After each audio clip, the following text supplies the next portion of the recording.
Hello mga kabayan, kamusta na kayo dyan? Thank you for my followers pala. Eto nga pala ha, dilaw na yung mga leaves. So, ibig po sabihin yan ay fall na. So, during autumn, nagbabagsakan sila lahat, yung mga leaves. Tapos, lumalamig na siya. Lumalamig niya. Sa parte na kung saan ako nakatira, ang lamig-lamig. So, ang buhay namin dito, pag lumalamig na, lalo na may snow, madalas nasa bahay lang kami.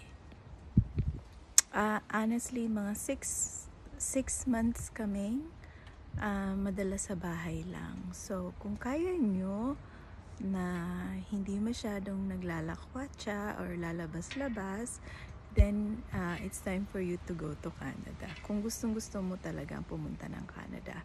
So, good luck. And look at my outfit. So, kailangan naka-jogger. Nagatid ako sa school sa anak ko. So, nandito lang ako sa labas kasi gusto kong namnamin yung huling mga araw na meron tayong good weather. This is actually still a good weather. Fall is a good weather, malamig pero walang snow. So, ayan po, good luck po sa mga gustong pumunta sa Canada. Bye! Enjoy your day. Ingat lagi. Kamusta sa mga kabayan natin dyan?